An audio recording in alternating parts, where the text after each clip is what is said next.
Ukraine के जंगी मैदान में कुछ ऐसा हो रहा है कि टैंक युद्ध में जाने से पहले ही तबाह हो रहे हैं। ये बात सुनकर शायद दिमाग चकरा जाए, लेकिन ब्रिटेन में कुछ ऐसा ही हुआ। जो टैंक यूक्रेन में जंग लड़ने के लिए भेजे जाने वाले थे, वो सारे के सारे टैंक ब्रिटेन के अंदर ही खत्म हो गए, नेस्तनाबूद हो गए। ये टैंकों की पिटाई का खौफ है जो खत्म ही नहीं हो रहा।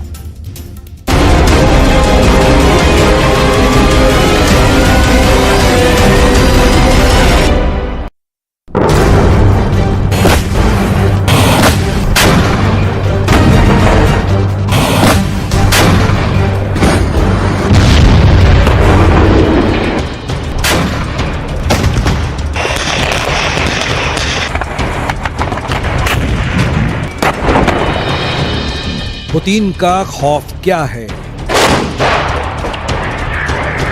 पुतिन के टैंकों की दहशत कैसी है?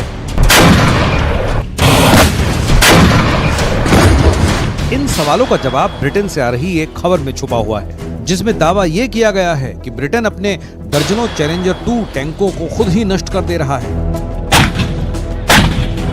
ये बात सुनकर शायद आपके होश उड़ गए होंगे। आखिर कोई देश खुद ही अपने टैंकों को क्यों नष्ट कर देगा? लेकिन ये बात एकदम सच है। नेटो के टैंक पुतिन के खतरनाक टैंकों से इस कदर पिट रहे हैं कि पुतिन के विरोधियों को अजीबोगरीब फैसले लेने पड़ रहे हैं। दावा ये किया जा रहा है कि ब्रिटेन के रक्षा मंत्रालय ने कथित तौर पर दर्जनों चैलेंजर 2 मुख्य युद्धक टैंक नष्ट कर दिए हैं। ये वो टैंक हैं जिनको पहले यूक्रेन में भेजे जाने की चर्चा थी।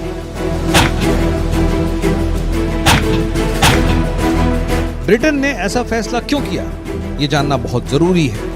हम आगे इस सवाल का जवाब आपको देंगे, लेकिन एक इंटरनेशनल मीडिया की रिपोर्ट के मुताबिक ब्रिटेन के रक्षा मंत्रालय ने 43 चैलेंजर 2 टैंक सेना से बाहर कर दिए हैं। रक्षा मंत्रालय ने इन 43 टैंकों को ये कहकर सेना से बाहर किया है कि अब इनको किसी भी तरह से ठीक नहीं किया जा सकता है। एक इंटरनेशनल सीक्रेट रिपोर्ट में ये दावा किया गया है कि रक्षा मंत्रालय ने इन 43 टैंकों को युद्ध से बाहर करने का फैसला लेकर ब्रिटेन के टैक्स पेयर्स के लाखों पाउंड का नुकसान किया है। आखिर ब्रिटेन इतना डरा हुआ क्यों है कि उसके टैंक ही युद्ध छोड़कर भागने लगे हैं?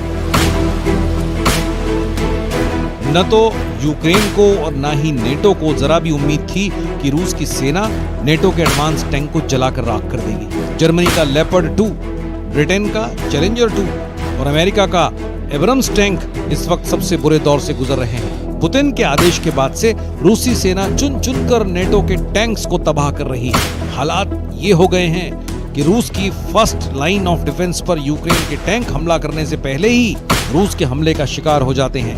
रूस की तरफ से दावा किया जा रहा है कि यूक्रेन के कुल 800 टैंकों को उनकी सेना चुन चुन कर तबाह कर चुकी है। सवाल ये है कि क्या इसी वजह से डर कर चैलेंजर टैंक्स को युद्ध से बाहर निकाला जा रहा है? रिपोर्ट के मुताबिक इस निर्णय पर रक्षा मंत्रालय को लगभग 43 लाख यूरो का नुकसान हुआ है। दुनिया के कई एक्सपर्ट्स ये दावे कर रहे हैं कि इन टैंकों को अगर नष्ट ही करना था तो कम से कम यूक्रेन के मैदान में ही उतार देते। वहां कम से कम ये बैटल टैंक लड़कर तो खत्म होते। आखिर ब्रिटेन के टैंकों को खुदकुशी क्यों करवाई जा रही है? इसकी एक वजह ये भी है कि सिर्फ टैंक बेहतरीन होना ही काफी नहीं है। टैंक को चलाने वाले सैनिकों के अंदर भी काबिलियत होनी चाहिए। लेकिन जो ग्राउंड रिपोर्ट आ रही है वो काफी चौंकाने वाली है। आप यकीन नहीं मानेंगे, यूक्रेन के टैंक सैनिक जंग में टैंक छोड़कर भाग रहे हैं। ये वही यूक्रेनी सैनिक हैं जो सिर्फ 45 से 60 दिन पहले जर्मनी, फ्रांस और ब्रिटेन से टैंक युद्ध की जबरदस्त ट्रेनिंग लेकर आए हैं। लेकिन जैसे ही यूक्रेनी सैनिकों को असली टैंक युद्ध का सामना करना पड़ा, इनके तोते उड़ गए। लेकिन फिर भी ब्रिटेन की टैंक यूनिट की कमजोरी सामने आ ही रही है। ब्रिटेन की संसद में chief of defence staff Anthony Radakin का दावा है कि ब्रिटिश सेना के पास लगभग 200 टैंकों का रोस्टर था, लेकिन केवल 20% ही वर्तमान में युद्ध के लिए तैयार थे। अगर देखा जाए तो चैलेंजर 2 ब्रिटिश टैंक फोर्स की रीढ़ है और यूक्रेन के मैदान में इन टैंकों का पिट जाना ब्रिटेन के लिए परेशानी का सबब बना हुआ है। ब्रिटेन ही नहीं, 250 से ज्यादा टैंक अकेले नेटो देश यूक्रेन को दे चुके हैं। ये वो टैंक हैं जिनके बारे में दावा किया जाता है कि रूस के T-72, T-80 और T-90 जैसे बेहद ताकतवर टैंक इनके सामने टिक नहीं पाएंगे। लेकिन पिछले 24 घंटे में दक्षिण पूर्वी यूक्रेन में ज़पोरिज्जिया में रूसी सेना ने ऐसा गदर मचाया कि यूक्रेन की टैंक आर्मी जलकर राख हो गई। रूस के दावों के मुताबिक ज़पोरिज्जिया फ्रंट लाइन पर यूक्रेन के 50 से ज्यादा टैंकों ने रूसी सेना पर हमला किया। दावों के मुताबिक रूस की फर्स्ट लाइन ऑफ डिफेंस को यूक्रेन के टैंक सैनिक तोड़ना चाहते थे, इसीलिए चारों दिशाओं की तरफ से यूक्रेन ने अपने और नेटो से मिले टैंकों से एक साथ हमला रूसी सैनिकों पर कर दिया। लेकिन रूसी सेना ने हमले से बचाव करने की बजाय यूक्रेन के टैंकों पर सीधा हमला कर दिया। रूसी सैनिकों ने एंटी टैंक मिसाइल और बमों से यूक्रेन के टैंकों पर इतना जबरदस्त वार किया कि देखते देखते रूस के हमले में यूक्रेन के 22 टैंक मौके पर ही जलकर राख हो गए। यूक्रेन को 22 टैंकों का ही नुकसान नहीं हुआ, बल्कि यूक्रेन के 10 बख्तरबंद वाहन भी तबाह हो गए। रूस का दावा है कि 22 टैंकों के अलावा यूक्रेन के 100 टैंक सैनिक भी मौके पर ही मारे गए हैं। यूक्रेन को ब्रिटेन के द्वारा 28 चैलेंजर टैंक देने की बात हुई थी। कहा जा रहा है कि इसमें 14 टैंक यूक्रेन की धरती पर लड़ने भी गए, लेकिन उनकी बहुत भद्दपिटी है। चैलेंजर 2 ब्रिटिश ग्राउंड फोर्सेस के लिए प्राथमिक युद्धक टैंक के रूप में काम करता है और इसका निर्माण 1994 और 2009 के बीच किया गया था। ब्रिटेन ने 400 से अधिक टैंकों का उत्पादन किया था और हर टैंक में 120 मिलीमीटर राइफल वाली तोप और 52 का शेल स्टॉक है। टैंकों की लंबाई लगभग 27 फीट और ऊंचाई 8 फीट है। टैंकों में विशाल V12 डीजल इंजन लगा है जो 1200 ब्रेकिंग हॉर्स पावर पैदा करता है। चैलेंजर 2 तीसरी पीढ़ी का युद्धक टैंक है जो रूस के T-80 और T-90 टैंक का सामना करने के लिए बनाया गया। बखमुत और ओदेसा में तो रूस टैंकों से 18 से 20 किलो के गोले सीधे यूक्रेनी सैनिकों पर दाग रहा है। टैंकों की जबरदस्त मारक क्षमता ने ज़ेलेंस्की को बंकर में पहुंचा दिया है। रूसी टैंकों के हमलों से जुड़ी इस हैरान करने वाली जानकारी को जरा आप भी समझिए कि क्यों रूस को टैंक युद्ध में यूक्रेन और नेटो नहीं हरा सकते। इसी को लेकर यूक्रेन की हालत गंभीर है। रूस अब 3000 टैंकों से एक साथ पूर्वी यूक्रेन पर हमला कर रहा है।